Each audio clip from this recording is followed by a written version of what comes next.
क्या भूत होते हैं? आपने क्या वास्तव में कोई भूत देखा है? और ये धारणा आपके मन में कहाँ से आई कि कोई भूत वगैरह भी होते हैं? कुछ लोग तो कहते हैं कि भूत नहीं होते, लेकिन गीता में तो भूत का उल्लेख किया गया है। तो क्या वास्तव में भूत होते हैं?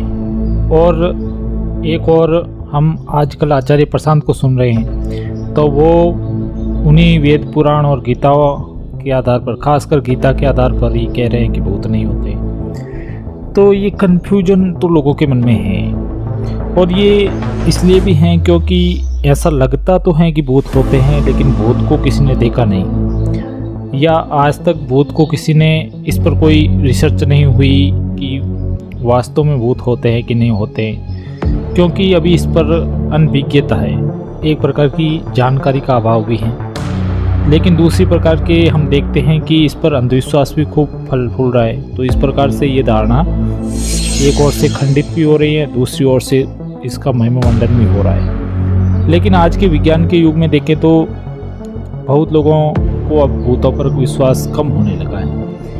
जो लोग शिक्षित हो गए हैं वो समझ रहे हैं कि ऐसा लग तो रहा है, लेकिन ऐसा होता है या नहीं होता ये डेफिनेटली नहीं कहा जा सकता। लेकिन ऐसा क्यों लगता है, ये कभी हमने सोचा? एक बात तो है कि गीता में कहा गया है, तो गीता में वो संदर्भ किस बात के लिए कहा गया है उसे समझना आवश्यक है। कहा तो गया है, भूत नाम का उल्लेख गीता में हुआ है।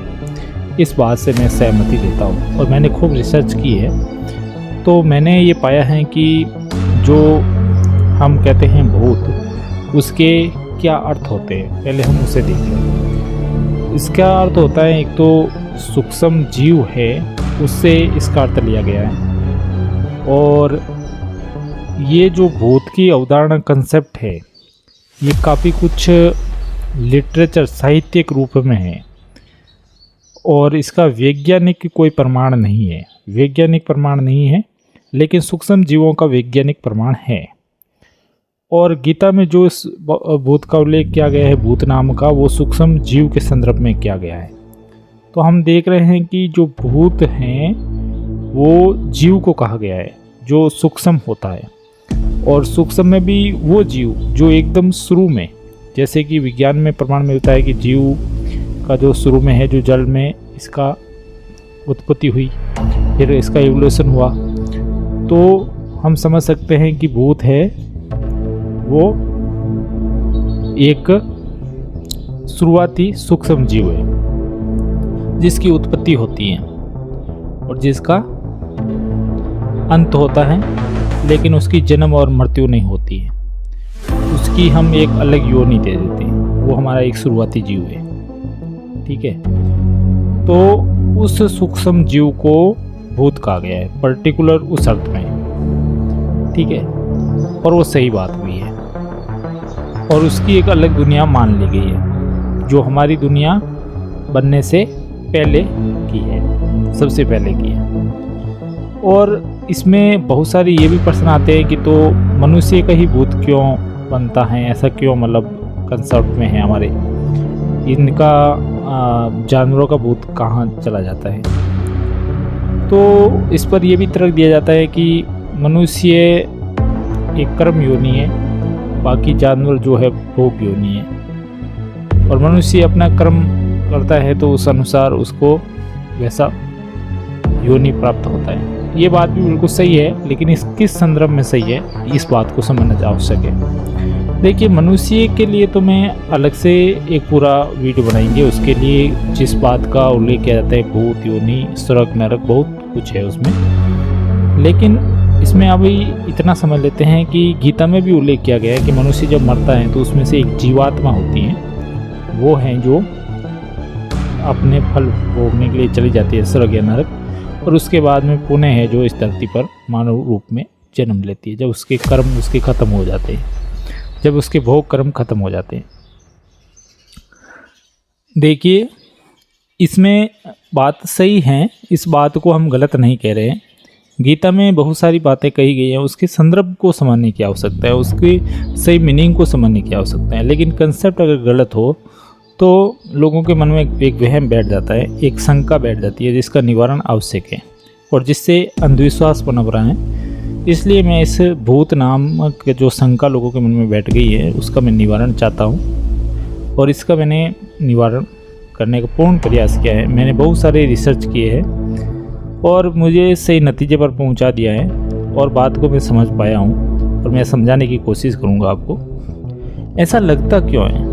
देखिए, लगने का तो एक कारण है कि हमारी जो मानव बॉडी है वो अपने आप में बड़ी अद्भुत प्रकार की हैं। उसमें आपको पूरा समझेंगे, हमारा जो मॉडल है, मानवता का मॉडल है, उसमें आप समझिए उसमें एक एनर्जेटिक बॉडी होती है। जो एनर्जेटिक बॉडी होती है उसमें हमारी जो अपने तंत्रिका तंत्र से निकलने वाली जितनी भी पावर है, उसमें एनर्जी है, वो सप्लाई होती है। तो उस सप्लाई के होने से हमारा शरीर चलता है और इस शरीर में जो चलता है, जो फिजिकल बॉडी, उसके ऑपोजिट एक पूरकता में एक और बॉडी काम करती है, उसे एनर्जेटिक बॉडी कहते हैं, जो जिसे हम देख नहीं सकते हैं बट वो होती है बॉडी, लेकिन वो एनर्जेटिक बॉडी होती है। वो इस फिजिकल बॉडी पर ही डिपेंड करती है। जब फिजिकल बॉडी नष्ट हो जाती है तो एनर्जेटिक बॉडी भी ख़त्म हो जाती है कि उसकी रंग रूपता कुछ नहीं होती है, बस वो एक डिपेंड करने वाली बॉडी है। इसलिए वो इस फिजिकल बॉडी के अलावा कहीं एग्जिस्ट नहीं करती है। जैसे कि हम विद्युत का उदाहरण ले लेते हैं, ऐसा ही समझ लीजिए कि विद्युत है जो कहाँ एग्जिस्ट करती है, कहीं फिजिकल कोई चीज़ हो वहाँ एग्जिस्ट करेगी। जैसे वायर है या कोई भी इलेक्ट्रॉन प्रोटॉन, वो क्या है, वो एक भौतिक संरचनाएँ हैं, तो वहाँ पर ही वो विद्युत एग्जिस्ट करती है। ऐसी मुक्त एनर्जी ये एग्जिस्ट नहीं करती, उसका अस्तित्व नहीं है, वो मुक्त हो जाती है, ठीक है, वो समाप्त हो जाती है, वो नष्ट हो जाती है, उसका अस्तित्व नहीं बना रहता है। और कहीं पर वो स्टोर हो सकती हैं, वो भी किसी फिजिकल चीज़ में स्टोर हो सकती हैं। तो इसलिए ये कह पाना कि कोई एनर्जेटिक बॉडी, जिसको यहाँ पर सोल नाम दे दिया जाता है और कई बार जीवात्मा के साथ जोड़ दिया जाता है और कई बार इसे लिटरेचर के साथ जोड़ दिया जाता है, जिसमें व्यक्ति भ्रमित हो जाता है कि वो ऐसी कोई बॉडी होती होगी जो इस फिजिकल बॉडी के अलावा भी होती है, लेकिन वो ऐसा नहीं है। वो लिटरेचर है उसे समझाने के लिए, क्योंकि हमारी जो फिजिकल बॉडी है उसकी तरह ही एक और पूरक बॉडी काम करती है जो एनर्जी की होती है। अब उस बॉडी को हमें समझाने के लिए एक ऐसा हमने आकार निर्मित किया है, जैसा कि साहित्य में करते हैं। साहित्य में कोई चीज़ हम समझाते हैं तो उसकी कोई उपमा, हम कोई अलंकार वगैरह कुछ ना कुछ उसमें जोड़ करके, चिन्ह वगैरह, ठीक है, प्रतीक आदि से हम उस चीज़ को समझाते हैं। तो वो समझाने के सिर्फ प्रतीक हैं। जैसा कि अभी ये चित्र में आप देख रहे हैं कि ये जो भूत हैं आपको दिखाई जा रही हैं, ये ऐसे भूत होते हैं। ऐसे भूत वाला कंसेप्ट हमारे दिमाग में घुसा हुआ है। ऐसे कोई भूत वास्तव में नहीं होते हैं, ये सिर्फ प्रतीक है उस चीज़ का, ठीक है ना, जो हमारी एनर्जेटिक बॉडी होती है। वो एनर्जेटिक बॉडी जब समाप्त होती है, फिजिकल बॉडी हमारी काम करना बंद कर देती है, तो एनर्जेटिक बॉडी ख़त्म हो जाती है। वो ऐसा है कि कंप्यूटर का हार्डवेयर ख़राब होने पर उसका सॉफ्टवेयर भी ख़त्म हो जाता है ना। तो उस सॉफ्टवेयर का जो संचालन कर रहा था वो इसके साथ था, दोनों एक दूसरे के साथ काम कर रहे थे। तो हार्डवेयर और सॉफ्टवेयर ये दो तरह की बॉडी हैं एक चीज़ की। उसी तरह हमारी इस जीव द्रव्य शरीर की दो प्रकार की बॉडी है, और उस बॉडी के एक छोटा सा पार्ट में, एक छोटा सा हिस्सा, इतना छोटा कि एक परमाणु जितना छोटा हिस्सा, उस हिस्से को ही बोला गया है जीवात्मा। तो वहाँ पर वो एग्जिस्ट करती है। फिर तो वो परमाणु के रूप में एग्जिस्ट करती है, यानी कि वो बस परमाणु है, अदृश्य है, दिख नहीं रहा है, और उसका भी परमाणु भी लगातार स्वतंत्र अवस्था में नहीं पाया जाता है। तो इसलिए वो किसी अणु की संरचना में जाकर के स्थित हो जाता है, इसलिए वो उसका कहीं पर उत्पत्ति हो जाती है।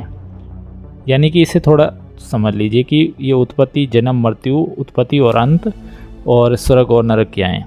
देखिए, ये जो अपना पृथ्वी लोक है, इसको जीवित ग्रह कहते हैं विज्ञान की भाषा के अनुसार, और अध्यात्म में इसको बोला गया है मृत्यु लोक। तो मृत्यु लोक क्यों बोला गया है?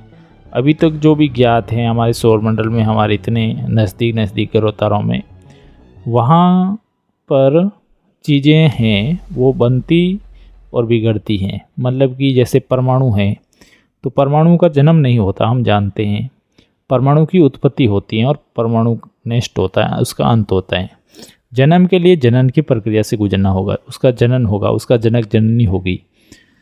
तो जिस प्रकार किसी के जन्म के लिए हमारा जन्म हुआ है, तो जीवों का पृथ्वी पर क्या होता है? जन्म होता है किसी जनक जननी से। पेड़ का भी किसी से बीज उसका आता है, तभी उसका दूसरा पेड़ होता है। और हम सभी जीवों का भी जनक जननी होता है, चाहे वो लैंगिक या अलैंगिक या बीज रूप में किसी भी तरह से उसका एक जनक जननी होगा और उसके जनन की प्रक्रिया होगी एक भूत योनि को छोड़ करके। जो भूत योनि है वो पूरी तरह से जनक जननी आधारित नहीं है, क्योंकि ये भी समझ लेने की आवश्यकता है कि हम लोग बहुत बार ऐसा भी सवाल कर सकते हैं कि तो भूतों का जन्म किससे होता है? क्या भूतों में भी विवाह होता है? उसका भी ऐसा? तो उसको ऐसा समझिए कि भूतों का कोई विवाह नहीं होता है। उन जो प्राथमिक सूक्ष्म जीव हैं उनका कहीं से भी विवाह कैसे होगा? उनकी उत्पत्ति होती है उनकी पंच महाभूतों से सीधे उत्पत्ति होती है, इसलिए वो भूत कहलाते हैं। और वो आरंभिक सूक्ष्म जीव ऐसे होते हैं कि वो हमें कोई प्रकार की बीमारी तो दे सकते हैं, इस बात से हम सहमत हैं, क्योंकि बीमारियों के लिए अनेक सूक्ष्म जीव जिम्मेदार होते ही हैं। लेकिन कोई भी सूक्ष्म जीव उस तरह का नहीं होता जिस तरह का हमने समझा है, जैसा उसको लिटरेचर ने निरूपित किया है, दिखाया गया है। वो चीज़ केवल प्रतीकात्मक है। तो कुछ लोग ये भी पूछ सकते हैं कि वो भूत और प्रेत और ये आदि अलग अलग होते हैं या क्या है? हो सकता है सूक्ष्म जीवों के कुछ और प्रकार हो, और हमारा शरीर भी जब नष्ट होता है तो उसमें से बहुत सारी सूक्ष्म जीव निकलते हैं। तो इसलिए इसको उसकी प्रकार में समझ सकते हैं। बाकी ऐसा नहीं है कि कोई वास्तव में भूत हो और आपका दरवाज़ा कहीं नॉक करे, आपको कोई आवाज़ लगाए, है ना? और ऐसा कुछ नहीं होता है। इसलिए अंधविश्वास सदा के लिए अपने दिमाग से समाप्त कर दीजिए। और इसके अलावा थैंक यू। आगे और वीडियो बनाएंगे हम, देखते रहिए।